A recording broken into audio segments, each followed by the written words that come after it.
Untuk segenap keluarga besar SMK Negeri 1 Bangil, baik siswa maupun alumni maupun Bapak Ibu guru, silakan klik subscribe.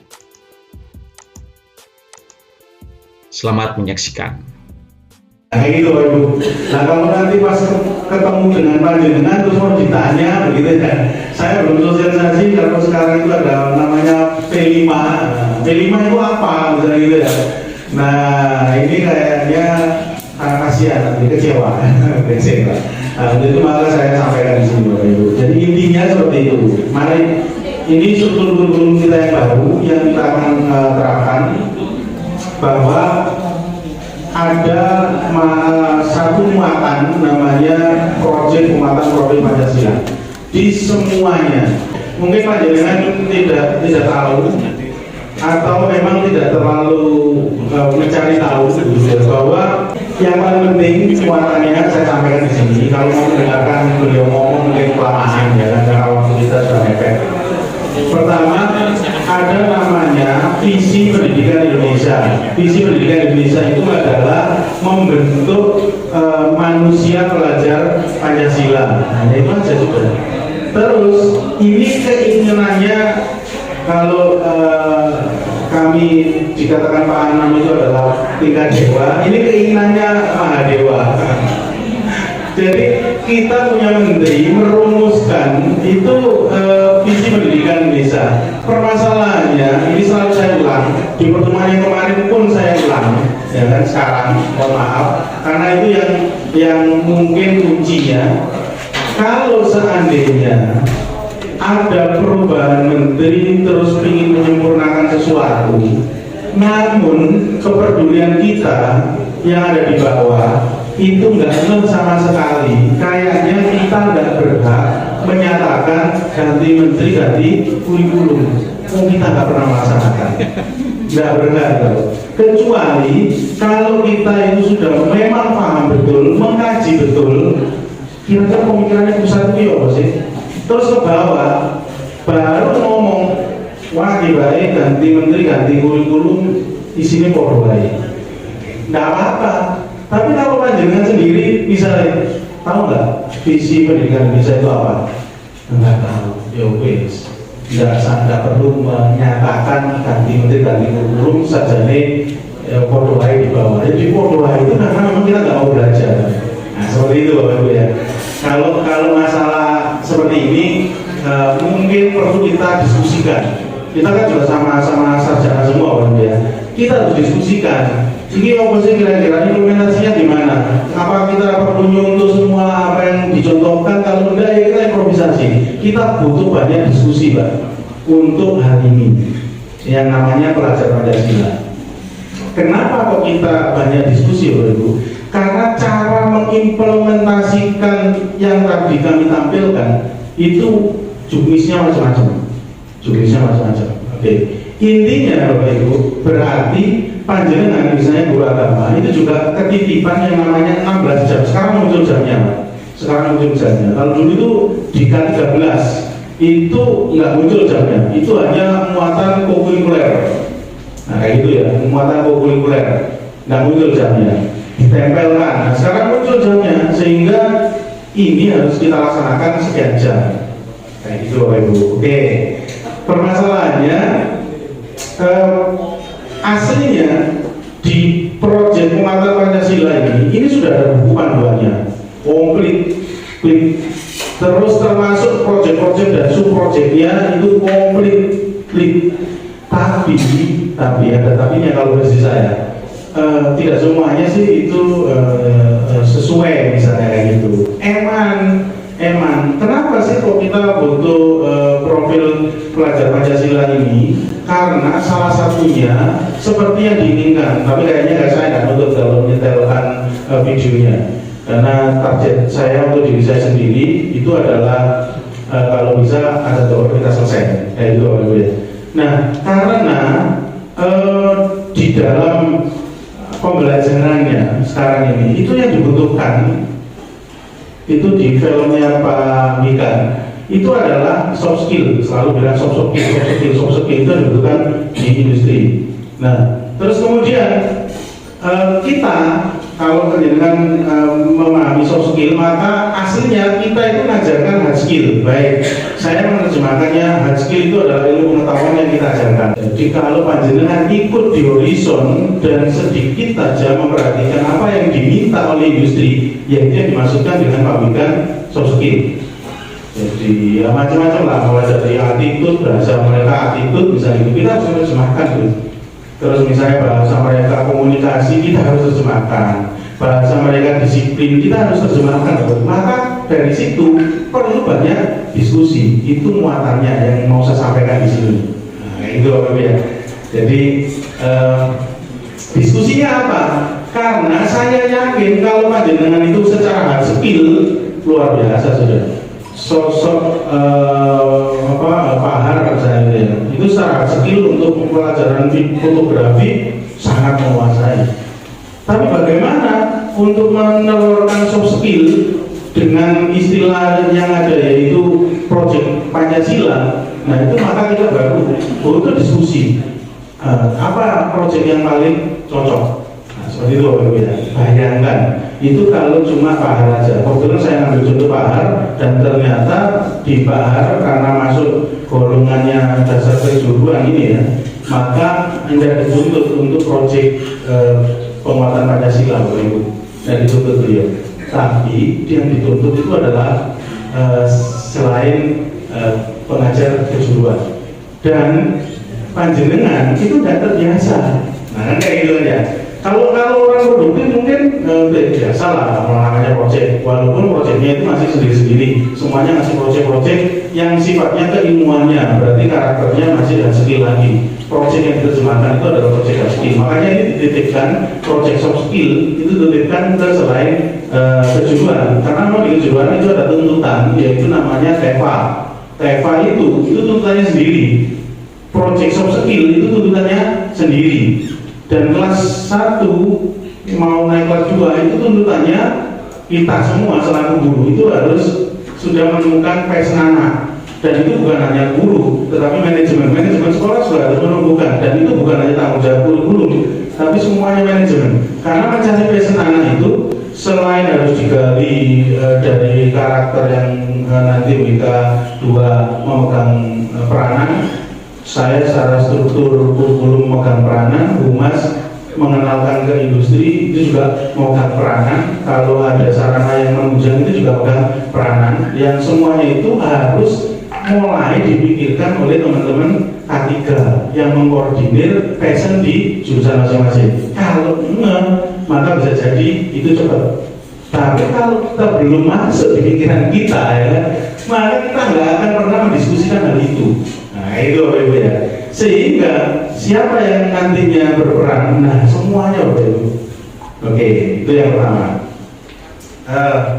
Yang kedua Bapak Ibu, saya melihat sebenarnya kita sudah melaksanakan yang namanya proyek-proyek penguatan profil Pancasila itu di setiap kegiatan-kegiatan kita yang tidak bisa dikatakan kokurikuler. Kalau yang K13 kemarin itu masuk kokurikuler, tidak bisa dimasukkan ke dalam kokurikuler, tidak bisa dimasukkan ke intrakurikuler, tidak bisa dimasukkan ke ekstrakurikuler, tapi kegiatan itu ada.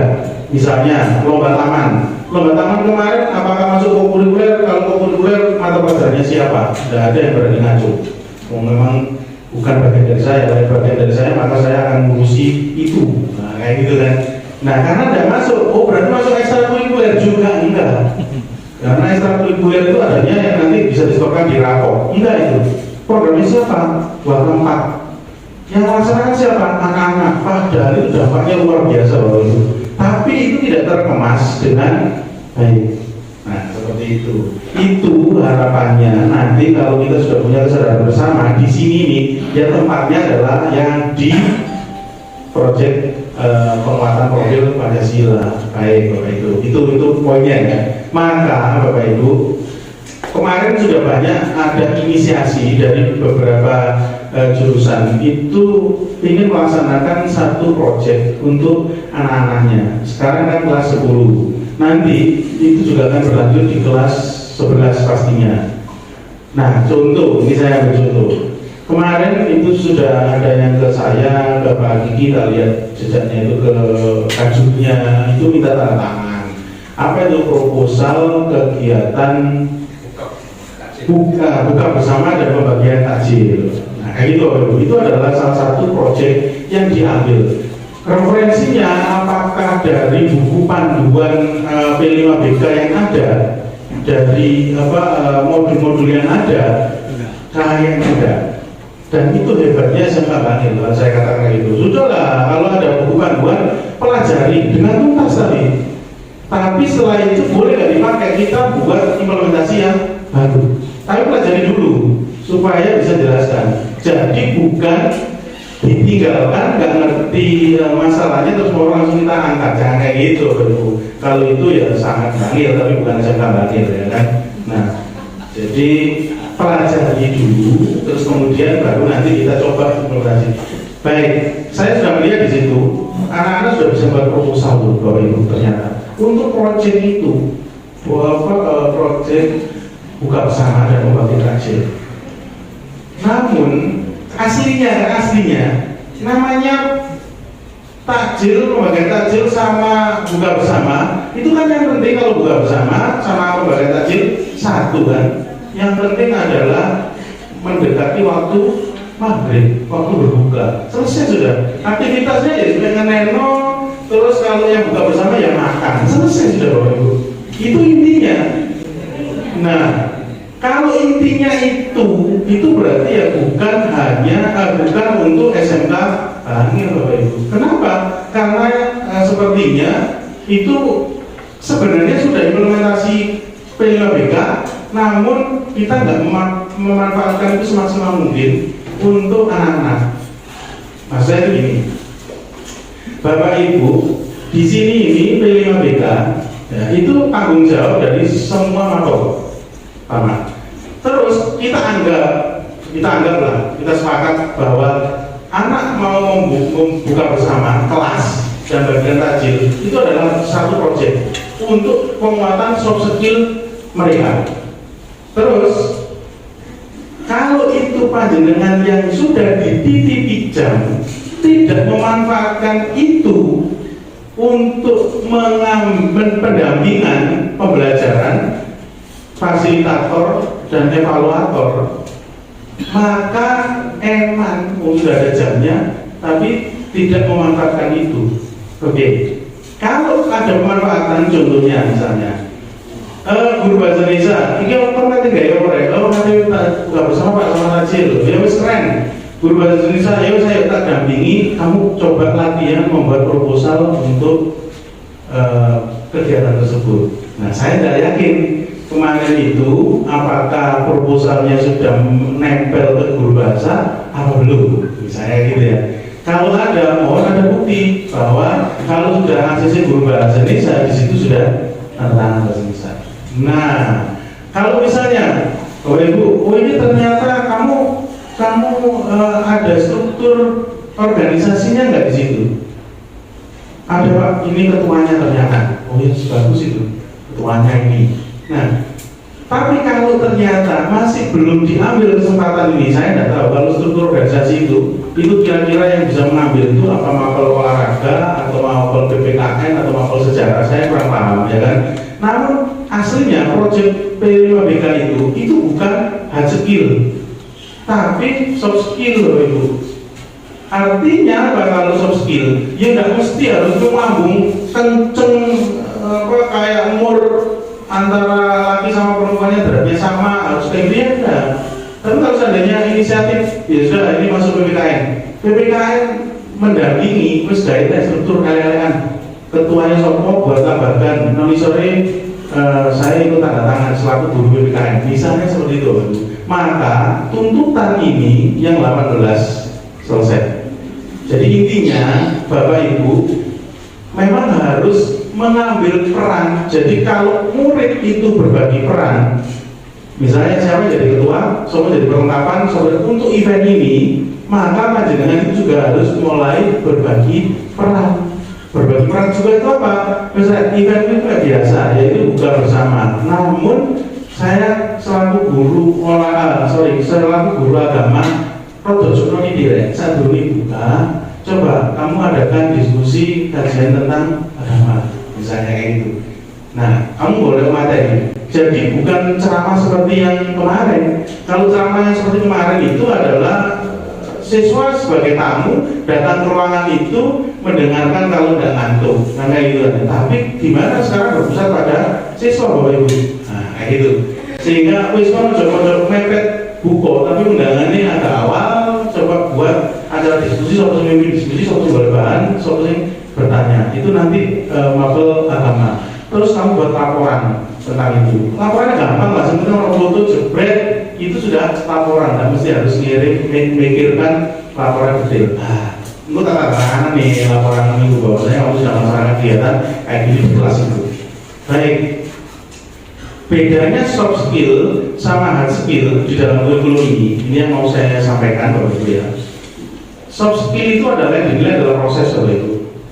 Kalau hard skill itu yang dinilai itu adalah hasil kompetensi dari anak. Artinya begini, Bapak Ibu, kalau di dalam raport itu kan biasanya kita store, wali kelas terutama mesti ngobrol-ngobrol. Ada yang ekstra apa? Ada tuh. Melosis nggak ikut? Ada tuh. Dan kayak gitu kan ya. Nanti nggak tahu ada penilaiannya apa, ada klasifikasinya saya nggak tahu. Yang jelas anak ini ikut OSIS, catat. Nah, Bapak Ibu, anak yang ikut OSIS pun di situ juga diperan. Ada anak yang jadi ketua pasti sangat ribet banget. Ada anak yang cuma ikut jadi perlengkapan misalnya. Tapi pada saat di rapor tidak dituliskan deskripsi dari dia aktif di perlengkapan, dia sangat pusing karena jadi ketua OSIS. Enggak, karena itu adalah proses Bapak Ibu. Itu soft skill, dia sudah dicatat. Ikut OSIS, nah, catat sudah. Ikut ekstra, catat. Apakah dia ekstra yang memang siap jadi atlet? Apakah dia ekstra karena hobi? Nggak ada definisinya di situ, nggak ada grade-nya. Itu soft skill loh itu. Oke, sehingga itu perubahan yang terasa ya, yang terasa dari hasil belajarnya saya. Saya itu merasakan ternyata ini tidak ada bedanya ternyata. Dulu yang namanya K13, saya beberapa kali yang sekalinya sama rombongan waktu itu dengan Pak Anand juga, itu ternyata juga perumusan soft skillnya yang dulu dikatakan karakter hampir sama, hanya sekarang ditegaskan panjenengan punya jam. Nah itu tuh ya, ini mungkin saya cerita seperti ini karena teman-teman yang tidak biasa itu adalah di teman-teman non kejuruan ya, yang umum. Tapi yang kejuruan itu tuntutannya adalah TEPA Bapak Ibu sekarang ini. Jadi tuntutan TEPA itu ya product base, produk sesuatu, syukur-syukur produknya bisa ada yang memesan. Nah itu saya kayak gitu. Oke, saya lanjutkan lagi. Bapak Ibu, ini perubahan yang mendasar di kurikulum kita. Terus Bapak Ibu, saya sosialisasi juga ke panjenengan. Dari sini saja sudah. Untuk kelas 2, mapelnya itu sama dan di proyek Pancasila ini kelas 2. Ya, Mas 11. Itu sama Bapak Ibu. Nah, dan kembali lagi yang tidak dibebani itu adalah mapel konsentrasi kalian tidak dibebani P5BK. Terus kemudian proyek kreatif dan kewirausahaan Bapak Ibu kalau memegang mapel itu tidak dibebani P5BK. Mapel pilihan itu tidak dibebani P5BK. Nah seperti itu Bapak Ibu. Jadi yang megang mapel itu nantinya, jadi ini tuntutannya adalah di TEPA. Ini adalah tuntutannya di TEPA. Nah terus kemudian Bapak Ibu, ini mapel konsentrasi ini tanggung jawabnya di masing-masing program kalian sekarang 7 jurusan. Itu nanti bunyinya itu diserahkan ke jurusan masing-masing. Sehingga semangatnya ini adalah memang hubungannya sama kompetensi kalian di situ. Tapi kalau kita sudah bicara di project, contohnya yang videonya Pak Wikan, itu di sini berarti dituntut tidak hanya hard skill, tetapi anak itu sudah bisa membagi diri, dia senangnya kemana, dan dia bisa menghasilkan apa. Ini ya. Terus kemudian kita lihat catatannya, kalau yang namanya mapel konsentrasi kalian itu adalah mapel konsentrasi yang ada di situ yang dipilih, sehingga mungkin kalau listrik itu mengikuti SKKNI, multimedia juga dan sebagainya. Nah itu bisa dimunculkan di situ. Jadi mapelnya, nama mapelnya Bapak Ibu ya, sekarang ini kita punya apa istilahnya, punya kemampuan untuk menentukan nama mapel khusus yang ini supaya Pak tahu semua. Kalau yang teman-teman manajemen sudah paham, jadi bisa menentukan sendiri. Kemudian untuk yang mata pilihan, mata pelajaran pilihan, nama mata pelajaran merupakan mata pelajaran yang dipilih oleh peserta didik. Nah, ini yang nanti juga perlu kita rumuskan. Intinya mata pelajaran pilihan itu adalah untuk menunjang kemampuan anak pada saat dia nanti sudah lulus, yaitu BMB. Mau milih apa dia kesukaannya, itu yang pertama. Yang kedua, seandainya ada passion, keinginan yang ternyata tidak diwadahi di jurusan itu juga bisa dibuka mapel pilihan. Jadi maksudnya kayak gini. Misalnya anak ini ternyata mau bekerja di TKW, butuh bahasa Inggris, nah itu, atau butuh bahasa Jepang. Kalau bahasa Inggris mungkin ada ya, bahasa Jepang, maka boleh dibuka ini mata kuliah pilihan. Tapi di kita kayaknya enggak sampai ke situ ya. Tapi kalau ada ya tidak apa-apa. Nah, tapi kalau cuma satu ya tidak tahu, nanti harus cari guru Jepangnya gimana. Nah, atau anak itu sebenarnya memang kepingin wirausaha betulan, misalnya kayak gitu. Nah, terus carikan aja sekalian sampai dengan narasumber yang bisa menguruskan izin usaha dan lain sebagainya, misalnya kayak gitu. Atau anak itu ingin lanjutkan, ya sudah cari bimbel, misalnya kayak gitu. Nah, masalahnya bukan di situ. Masalahnya konsep itu gampang. Terus siapa yang nanti bisa merumuskan, menggali ini anak ini maunya apa? Itu siapa? Kan kayak gitu kan ya. Jadi kalau kita nadai enak wes, gampang. Tapi sampai saat ini saya masih belum ketemu yang namanya mekanismenya bagaimana anak itu sampai bisa menjadi passionnya kepegang. Nah, Bapak Ibu, saya dari sini minta tolong bahwa ada satu bidang ilmu yang ternyata di sini nggak masuk sama sekali. Nah, di struktur ini tidak masuk, berarti kayak nggak tangguh. Bidang ilmu itu sebenarnya nggak tangguh karena nggak ada di struktur kurikulum ini. Ya. Makanya kenapa bidang ilmu yang nggak ada di struktur kurikulum ya sudah nggak usah nempel kurikulum, nempel yang liarnya. Adakah Bapak Ibu di struktur bidang ilmu yang ada gurunya tapi tidak nempel di struktur kurikulum?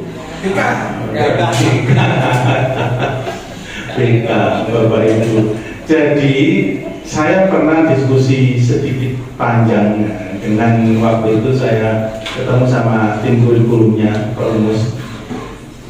Bahkan saya sudah dikasih ini loh Pak, buku pedoman layanan BK. Ya sudah saya baca, tapi saya bacanya lompat-lompat. Tapi di situ ya, itu saya masih belum ketemu ngehnya itu gini Bu. Jadi kontribusi kuat ke dalam kurikulum Merdeka itu nanti di peran apanya? Nah itu.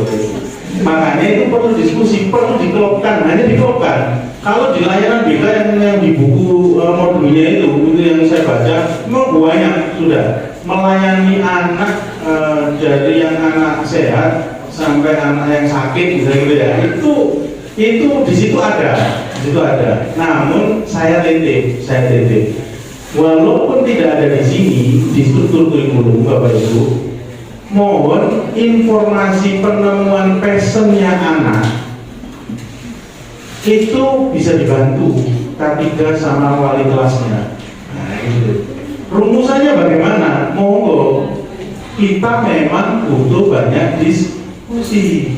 Sekali lagi Ibu, implementasi kurikulum K13 ini, implementasi kurikulum Merdeka ini, itu kita dituntut banyak diskusi, bukan masalah kreatifnya, tetapi critical thinking. Jadi analisis terus menghasilkan satu rekomendasi, harapannya kayak gitu,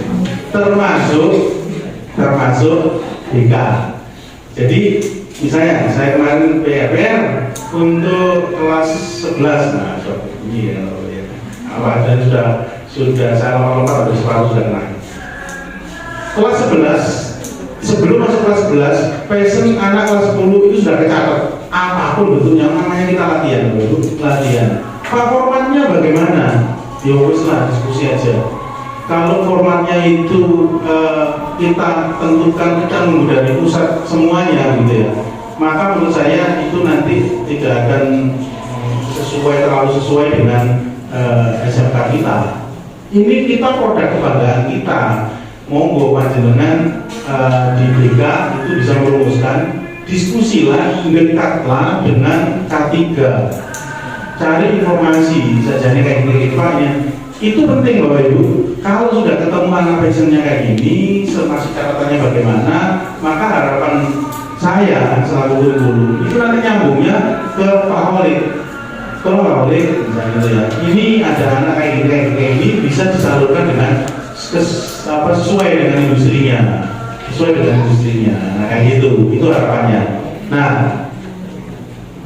Bapak Ibu, kita sekarang ini sudah dibenturkan dengan beberapa SMK yang sudah komunikasi melalui saya dan melalui Pak Indra, yang menanyakan, Pak bisa nggak SMK Bangil mengimbaskan implementasi kurikulum ke SMK kami? Nah gitu ya. Yang sudah berkomunikasi dengan saya itu adalah Gempol, Rembang, Kota Pasuruan, swasta kota, swasta kota kemarin mengumpul itu berapa ya? Swasta kota, dan yang Pak melalui ini sebagian yang kota swasta sama Kota Pasuruan lewat Pak Indra.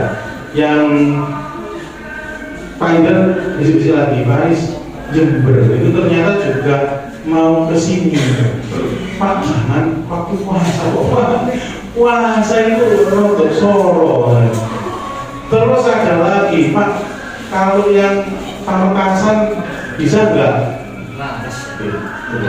Makanya Bapak Ibu, saya makanya ini tadi kan hari ini saya paksakan harus segera saya sampaikan supaya apa? Kalau misalnya pas ditanya, Pak, implementasi dari pendidikan olahraga untuk penerima BK-nya itu bagaimana? Siap. Saya itu tinggal nyetel. Mari sudah, karena kemarin sudah ada contohnya, dan itu selalu saya bawa. Jadi Pak Barul selalu setiap kali saya sosialisasi itu saya bawa, saya contohkan. Ini loh ada videonya. Kalau mau implementasi ujian sistemnya olahraga, enak-enak ngopeng, baru terus mulai. Terus saya bilang, mulai itu ayo lulus. Itu Bapak Ibu. Baik. Terakhir, Bapak Ibu, sekarang yang dirubah lagi itu adalah model evaluasinya. Jadi yang namanya evaluasi pembelajaran Bapak Ibu ya, itu kalau dulu itu UNAS itu adalah paling besar porsinya. Terus kemudian kenaikan kelas pas itu paling besar, kemudian menuju ke bawah yaitu ulangan harian, kadang bobotnya itu sampai kecil. Nah sekarang dibalik Bapak Ibu, yang namanya pas, yang namanya UNAS itu kecil, termasuk SP itu sebenarnya kecil. Yang kuat itu adalah di nilai harian. Jadi misalnya panjenengan nanti store raportnya, saya sendiri juga masih belum merumuskan itu. Merdeka Belajar kok disamakan, katanya Pak Widan seperti itu. Merdeka Belajar itu ya monggo, panjenengan itu punya ide kreatif tersendiri, Namanya merdeka itu ya harusnya kreatif Bapak Ibu. Yang penting saya terimanya kan rapor. Kayak gitu Bapak Ibu. Kalau mau panjenengan itu mau berkesepakatan sendiri, ini harus sekian persen, ini harus sekian persen, ya nggak apa-apa. Tapi itu bagian dari kesepakatan, idenya jenengan, bukan idenya kurikulum lagi. Tapi saya bilang sekarang nilai harian itu harus lebih kuat. Nah, itu. Jadi Bapak Ibu, kebetulan memang saya tidak terlalu suka ini ya, yang pakem-pakem. Maka kalau panjenengan punya nilai apapun dan penilaian itu Bapak Ibu ya, tidak mesti ABC, tes tulis dan sebagainya. Proyek, wawancara, pameran itu bisa diambil untuk penilaian. Pagelaran dan lain sebagainya, drama itu boleh diambil untuk penilaian. Penilaian yang paling kuat itu adalah penilaian harian. Makanya kalau seandainya lupa SP-nya itu kemarin kayak gitu, cuma ditanyai satu pertanyaan di shooting di ini YouTube, di ini taman mana misalnya gitu ya, bahasa Inggris, cuma kayak gitu. Dan jawabannya repot-repot. Repot-repot jawabannya nggak apa-apa, lulus karena apa, memang porsinya kecil. Tapi jangan bisa menentukan anak ini nilainya berapa, anak yang lain nilainya berapa, itu dari nilai harian yang dikumpulkan, namanya nilai portofolio. Nah seperti itu Bapak Ibu ya. Jadi monggo. Terus kemudian kalau mau diskusi, Kak, aku cocoknya kayak gini, Kak, aku cocoknya kayak gini, nggak apa-apa Bapak Ibu, nggak apa-apa, silakan aja, silakan. Kalau saya yang paling penting saya dapat nilai rapor selesai. Ya, saya dapat nilai rapor selesai. Saya tidak mau pusing dengan guru yang mau menentukan rumus sendiri, ya kan? Monggo, panjenengan itu yang benar-benar penentu sekali. Dan itu diamanatkan Bapak Ibu ya oleh Mas Nadiem dari Undang-Undang Sisdiknas. Apa itu? Yang berhak menguji itu ya guru, proyek ya. Monggo nanti mulai membuka diri, mulai merumuskan bentuk ujian apa dari proyek yang akan anak-anak laksanakan. Contohnya di multimedia nanti akan ada kegiatan pameran. Yang ngajar multimedia, monggo silahkan merapat, terus merapat ke K3-nya, ke anak-anak. Saya mau tambah tugas kayak gini supaya proyekmu api. Tapi akhirnya itu untuk PSBT juga. Nah seperti itu Bapak Ibu ya. Terus kalau yang di jurusan-jurusan yang lain, monggo cari info. Bukan untuk apa? Untuk latihan kita saja. Kita belum kalau saya sih tatarannya masih sosialisasi. Kalau sosialisasi itu panjenengan hindari, maka kita nggak akan pernah level cerdas untuk kurikulum merdeka. Bapak Ibu, ini ada titipan yang paling terakhir sendiri, yaitu masalah absen. Kita sekarang sudah level 1 dan WFO, Bapak Ibu. Jadi silakan kalau absen itu WFO. Terus kemudian kita 5 hari kerja. Bagi yang BTT yang komite itu sesuai dengan jadwal absennya. Jadi saya minta seperti itu supaya tidak membuat kerepotan mereka. Jadi maksudnya gini, kalau pas tidak ngajar tapi sesuai ada jamnya Bapak Ibu ya tetap harus 5 hari kerja. Misalnya pas kayak sekarang ini kan kelas 3 sudah mulai hanya tinggal LSP. Nah monggo tetap 5 hari kerja kalau yang PNS. Kalau yang non PNS BTT ya tetap sesuai dengan jam mengajarnya. Jadi jadwal sesuai dengan jadwalnya. Itu tentang absensi. Baik, kira-kira penyampaian saya sekilas seperti itu. Monggo kalau butuh yang diperdalam kita diskusi, tidak mesti harus di hari ini ya. Yang penting diindahkan dulu. Terima kasih, saya kembalikan ke moderator. Terima kasih Pak Aris untuk yang tadi, untuk yang disebutkan kemarin itu sama Pak Fikir rencanakan mau pameran. Pameran itu dilakukan pada saat nanti semacam open house.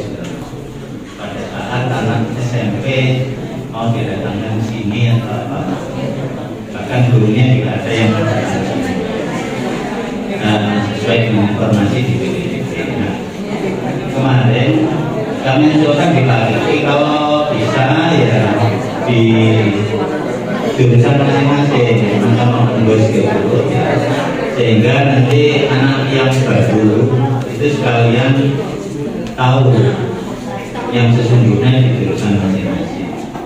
Kemudian yang terlibat adalah di siswa yang sudah di stand pameran itu, kalau di pameran dipusatkan di depan sini kan nanti keterlibatan anak ada.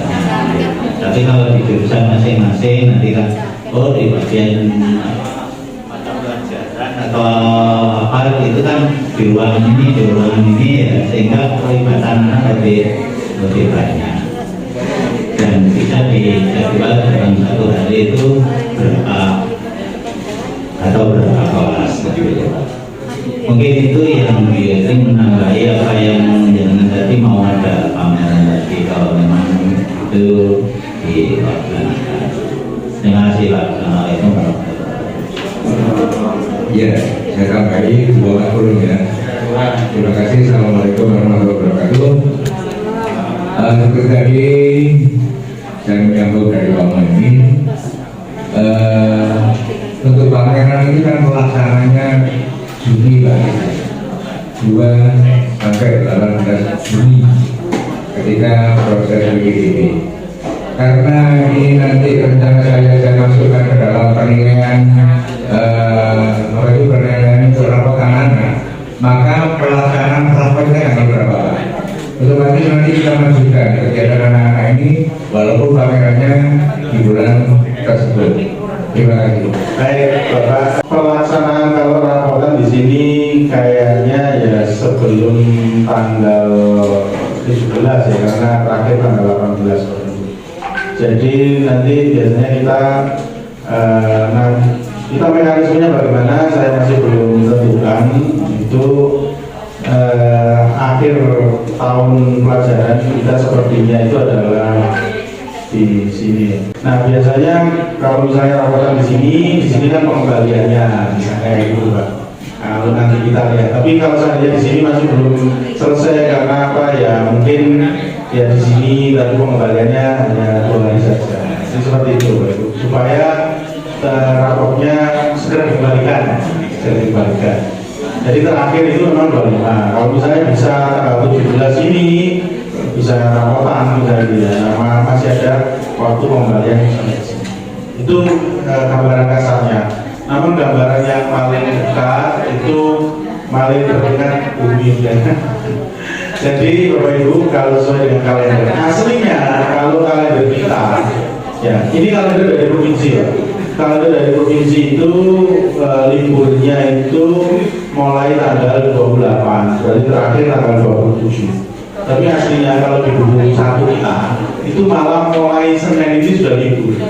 Ya, makanya waktu itu Pak Kiki mengingatkan saya, Pak gimana Senin ini? Saya masih tunggu surat karena apa? Buku 1 kita itu memang Senin, tapi di kalendernya provinsi itu mulainya 28. Kalau memang misalnya ada yang sangat darurat, maka ya diperlakukan izin. Kita kembali masuk itu tanggal 9 kalau ya. 9 kita sudah masuk di sini. Monggo kalau misalnya itu juga dianggap bagian dari P5BK dirumuskan. Nah, harapannya begini. Sekarang ini kan masih baru informasi Bapak ya. Bapak Ibu selain manajemen. Karena ide yang tadi disampaikan ini menyampaikan lapor pameran itu Pak Bayu manajemen, Pak Romo manajemen tuh. Tapi belum bumi itu artinya apa?